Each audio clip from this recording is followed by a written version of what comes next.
media baru itu kan langsung ada komen-komennya begitu Mas Hersu. Dan ini juga memang ramai sekali ini soal nepo baby begitu ya, julukan baru yang kemudian kita ketahui bahwa jadi yang ada itu adalah mereka misalnya memiliki keponakan seperti itu. Jadi hubungan antara paman dan keponakan.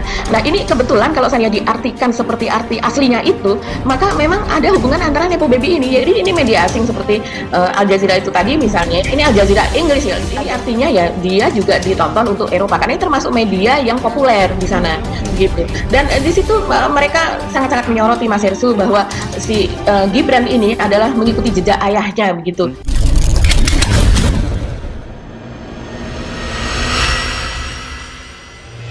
Inilah Gibran Rakabuming Raka yang namanya terus diangkat sejumlah media usai debat Cawapres bersama Caimin dan Mahfud MD yang viral dengan gaya kontroversial dan masih diperbincangkan banyak orang. Performa Gibran dalam debat tersebut rupanya bukan hanya menarik perhatian dalam negeri, tetapi kini juga menjadi sorotan sejumlah media asing seperti hal media besar Al Jazeera yang membuat berita penting terkait Cawapres Gibran tersebut. Dalam unggahan Al Jazeera yang memberitakan bahwa Gibran mampu menepis stigma bahwa dirinya punya hak istimewa serta mampu bersaing berkat nepotisme. Al Jazeera juga menyampaikan bahwa Gibran merupakan cawapres paling kontroversial dalam sejarah Indonesia.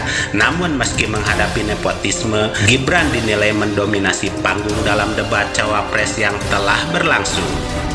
Dan sudah banyak diketahui sejak diusung sebagai cawapres, Gibran dihadapkan dengan berbagai kontroversi, termasuk salah satunya nepo baby, hingga Gibran dikaitkan dengan isu politik Indonesia. Dan dengan pengalaman politiknya, Gibran dituduh mencoba memanfaatkan popularitas sang ayah Joko Widodo.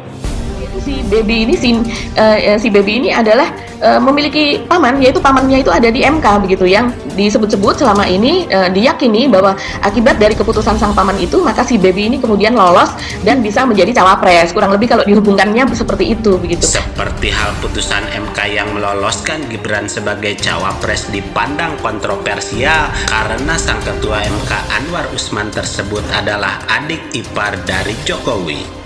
Sebetulnya mereka membuat pujian juga Mas Hersu bahwa Gibran ini berhasil menguasai panggung begitu dibandingkan dengan dua lawannya yang sudah lebih senior dan mereka memiliki track record pengalaman yang panjang. Tapi mereka pun melihat konten dari Gibran ini, mereka mengatakan bahwa apa yang dikatakan oleh Gibran itu tidak substantif. Jadi bukan sesuatu yang penting gitu. Itu saya rasa dan malah disebutkan juga bahwa Gibran ini memberikan pertanyaan yang menjebak lawan gitu. Jadi bukan sesuatu yang untuk visi misinya dia ke depan, tapi hanya sekedar untuk menjatuhkan.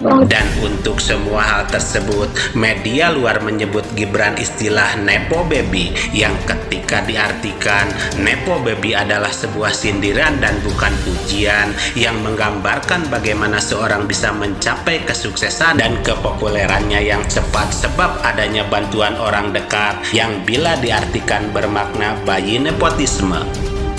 Inilah sebuah julukan baru untuk Gibran yang kini ramai disorot media luar, yang diasumsikan sebagai sindiran sekaligus juga memberi pujian bahwa Gibran berhasil menguasai panggung dalam debat cawapres yang telah berlangsung dengan lawan yang sudah senior dan memiliki track record pengalaman yang panjang. Tapi Al Jazeera pun melihat bahwa konten yang dikatakan oleh Gibran dan menyampaikan bahwa apa yang dikatakan Gibran itu tidak substantif dan dianggap bukan sesuatu yang penting untuk dikatakan. Bahkan pertanyaan Gibran dianggap untuk menjebak lawan dan bukan sebuah gagasan dan visi misi ke depan, tapi sekedar untuk menjatuhkan lawan tersebut. Sebenarnya tidak bonafit dibandingkan kandidat pesaingnya. Mereka mengatakan demikian dibandingkan dengan Mahfud MD yang sudah memiliki track record, memiliki tanggung jawab terhadap hukum, keamanan, mengordinasikan para menteri-menteri di bawahnya dan sebagainya begitu. Dan juga dikatakan bahwa Gibran ini adalah kelanjutan politik dinasti yang telah lama mengganggu politik di Indonesia. Mereka mengatakan demikian. Mereka mengatakan juga bahwa ini adalah calon wakil presiden yang paling kontroversial di sepanjang sejarah Indonesia. Dan inilah sebuah bukti bahwa kita bukan hanya diperbincangkan di dalam saja, tapi kita juga dipantau dan disorot hingga diberitakan media-media besar di luar.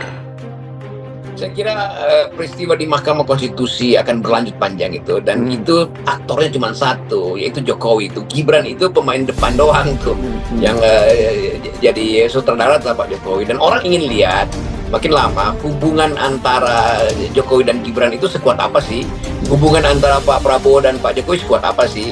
Kalau saya menduga secara akademis, tadinya Pak Prabowo tergantung pada Pak Jokowi. Sekarang karena opini publik berubah bahwa Pak Jokowi lah yang tergantung pada Pak Prabowo, karena Pak Jokowi makin lama elektabilitasnya turun karena Gibran, kan itu masalahnya kan. Jadi Pak Prabowo berpikir kalau Pak Jokowi ajukan Gibran, mestinya Gibran itu tidak jadi beban dia kan, justru bisa jadi aset. Ternyata Gibran itu setelah debat yang di 20 menit setelah debat dilulukan, 20 jam kemudian udah dihujat oleh publik, dan itu hujatan itu juga masuk ke jantung istana kan. Kan itu dasarnya tuh kan, bagaimanapun nanti Pak Jokowi tadinya udah gembira-gembira, tiba-tiba lihat kok pers setiap hari menghajar Gibran, itu juga mempengaruhi psikologi Pak Prabowo. Jadi saya lihat kerumitan ini akan berlangsung panjang.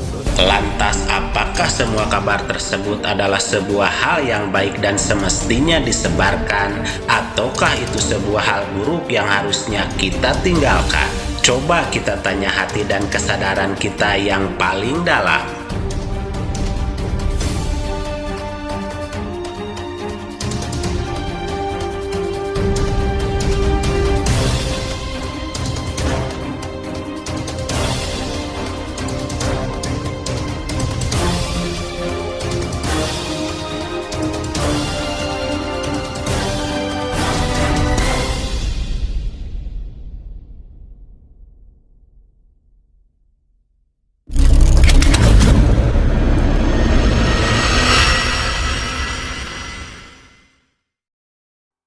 Harta yang kita cari pagi, petang, siang, dan malam itu belum tentu kita nikmati. Maka salah satu investasi akhirat sampai ke alam barzakh kita adalah pembangunan pondok pesantren. Di antaranya yang terpercaya, pembangunan pondok pesantren Gunung Panda Malang. Rekening wakafnya BRI 1174 01 00554 560 atas nama Pondok Pesantren Gunung Panda. Jangan lupa kontak konfirmasinya 0822 2847 0705. Berkah rezekinya, anaknya anak soleh soleha menjadi penghafal Al-Quran, dan negeri ini menjadi beldatun thayyibatun wa rabbun ghafur. Pahala terus mengalir meski umur kita telah berakhir.